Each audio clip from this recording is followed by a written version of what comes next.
we're sitting down with Mervi Pänkäläinen from Mightifying. Welcome, Mervi. Thank you, Tobias. Great to have you here on the show. First, let's start with Mightifying. Please tell us, what is Mightifying?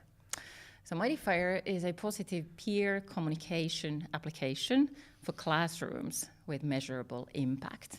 It's based on positive psychology, so children learn how to give each other positive feedback based on their character strengths.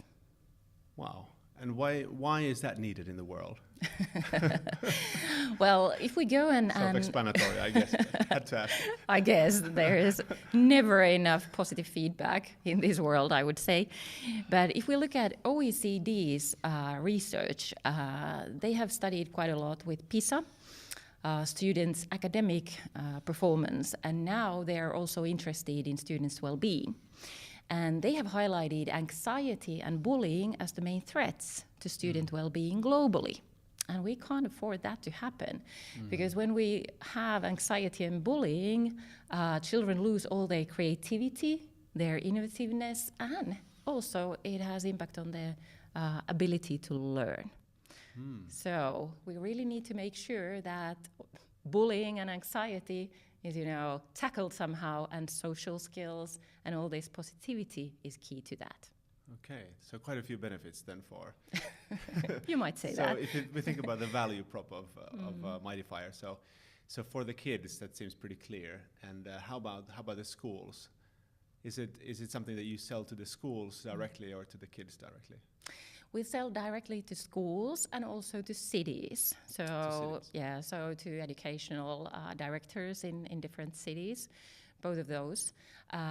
For kids, Mightifying really lets them feel how it really feels to make the other person happy. So they get to experience that firsthand with Mightifying when they see their friends' shining eyes and huge smiles when they read the feedback that a kid has been writing to another. For teacher and for the schools, in Mightifying, they are able to follow the well-being development of the class. And they can see, for instance, how the friend relations develop in that class, how bullying decreases. And that is also something that the head of school, the principal, can follow from his own dashboard. So the well-being development data is something that is really interesting for the schools as well.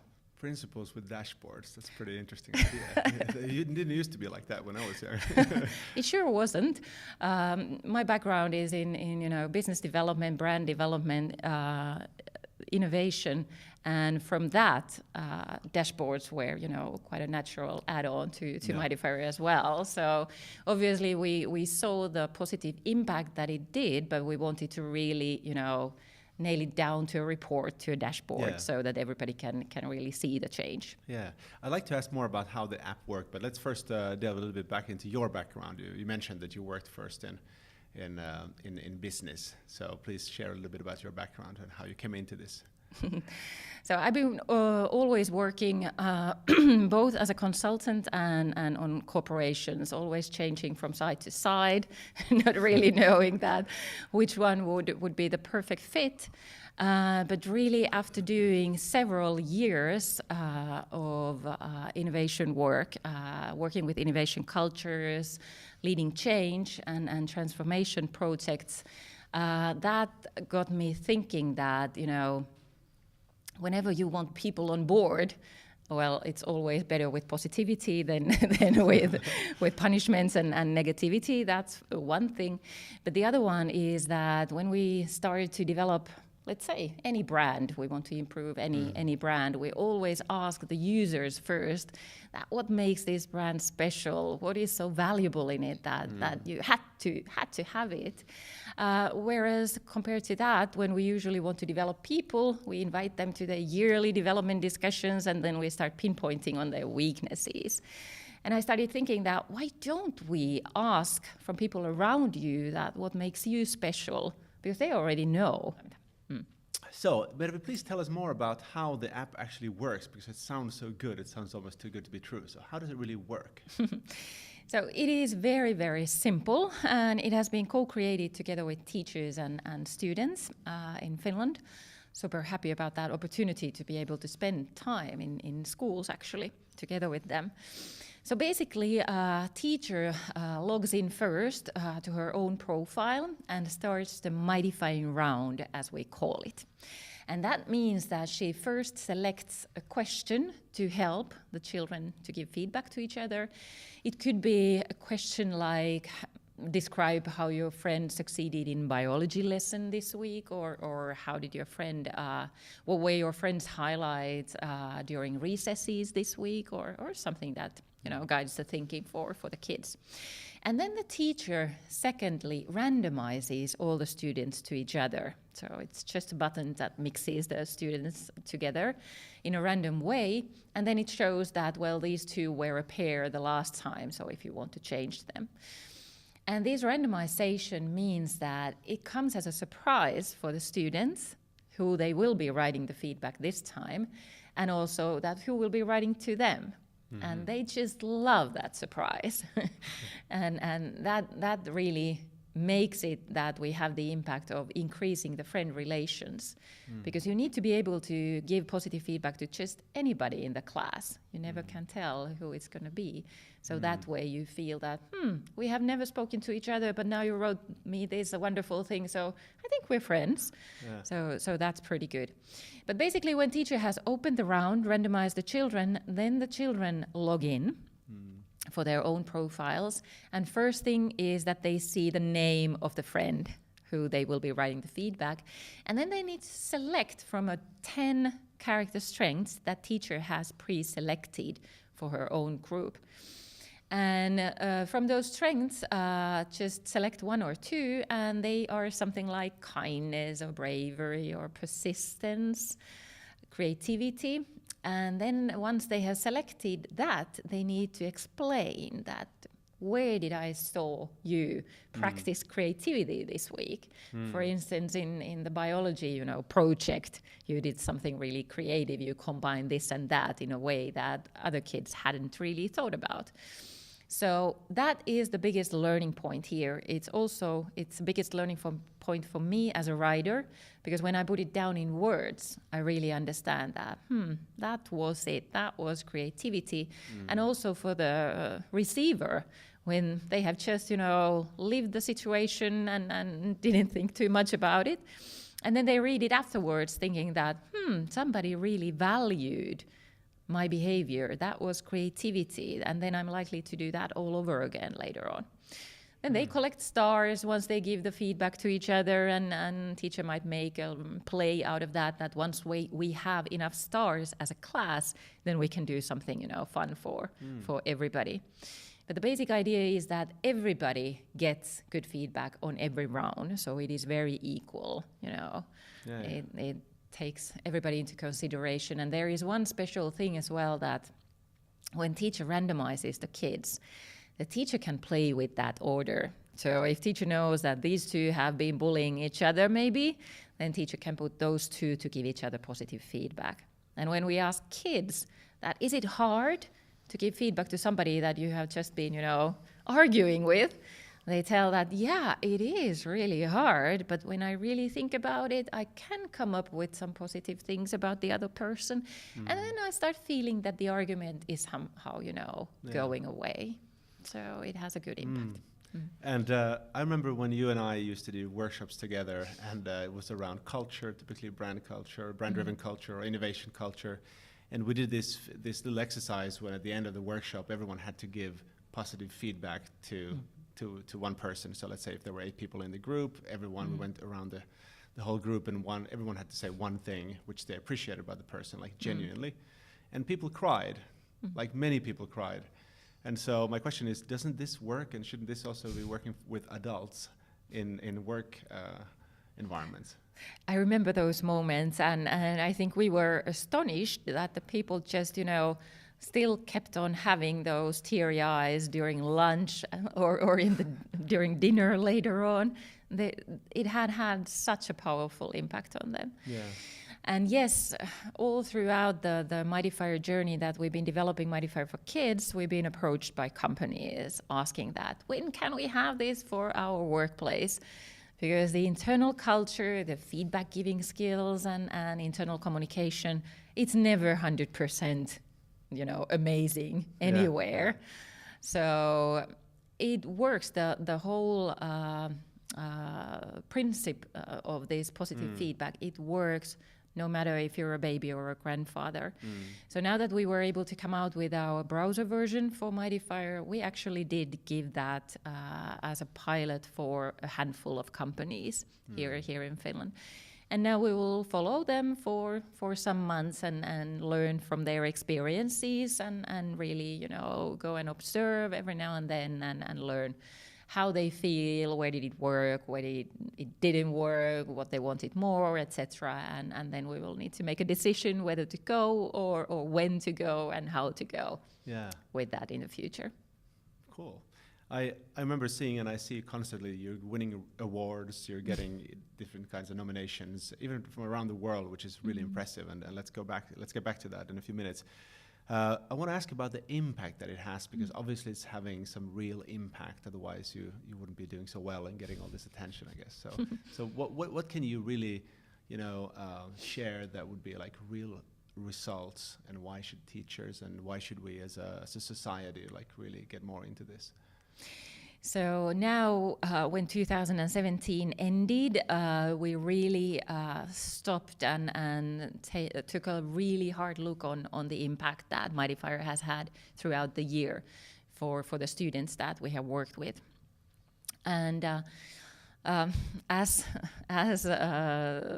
expected, it had an impact on decreasing bullying. It had an impact and it increased the friend relations in classes. But what was really special that we found out, and Juha, the teacher in our team, spotted this out, was that in classes where teacher had done Mightifying more actively, let's say a couple of times per week, they had Mightified each other.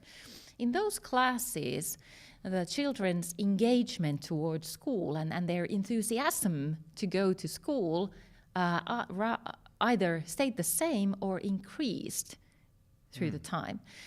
And that was really special, because if you look at the studies everywhere today, you can see that students are becoming more bored with schoolwork. Obviously the world changing so fast and all the digitalization, etc. And school hasn't been able to really, keep up with that change here and there. So the boredom is something that we can see everywhere, unfortunately, today. But with Mightifying and those active classes, this was something that we were super excited to see. And obviously now, 2018, we will focus more on that and really finding the reasons and really showcasing that to the teachers. Yeah, and so with these awards, there's so many that we can't go into all of them. Which has been, or what can you maybe bring forward something that has been really special and gratifying for you? Well, we've been awarded on both design and product competitions, as well as in pitching competitions. I think one of the most spectacular ones that we were amazed at the office was that we were nominated among the top 5 in the Webby Awards in educational category. And together with us in that category were giants like Sir David Attenborough and the Khan Academy, like giants, and who have billions of followers, and then little tiny Mightifying there. So that was like, whoa. Obviously, we were the 5th. We didn't beat those giants. You don't need to say that. It's top 5. Yeah, but still, that was just amazing, to be in that group. It's really amazing, yeah. It is. And I'm so glad that something like this comes out of Finland, and I don't think it's even a coincidence, but we have such a strong culture and results from education. But is that now that you have, gravitated from the business world into the education world, like, are those perceptions right? Do you feel that we are really advanced in Finland in terms of education? We are pretty advanced, and we usually tell everybody that we have the best teachers, and the reason for that is that we really train our teachers well. Yeah. And in Finland, it is more difficult to become a teacher than it is to become a lawyer or a doctor. And it is as well appreciated, that position. So when you are a teacher, you are a respected member of the society. And that isn't the case, all around the world. It could be totally the opposite. But we train our teachers, and the other reason is that once we've trained them, we trust them. So they have the opportunity to carry out their, pedagogical expertise as they feel fit in that class. And that way you can also say that in Finland you can't really go and shop as a parent for different schools, that we would have better teachers here and there. We have excellent teachers everywhere. So that is something that we are known of.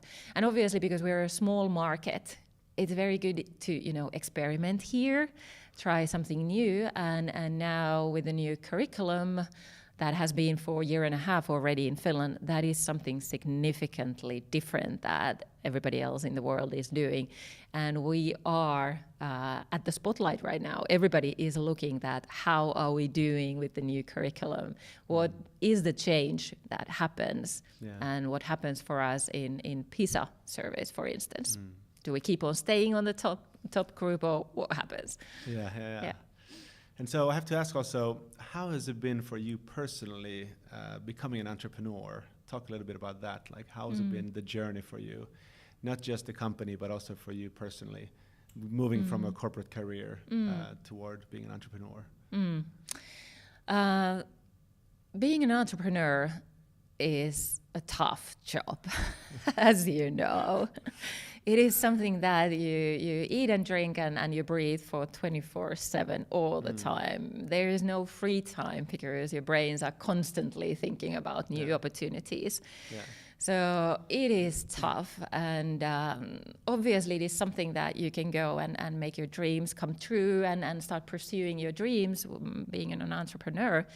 But really you should prepare yourself that it's not something that you can just, work from 8 to 5. It doesn't work like that, or otherwise there's something wrong and it's not going the way as it should be. Obviously now being in this and probably we will live to be 100 years old, and we will still get several careers, you and I both, so never say never.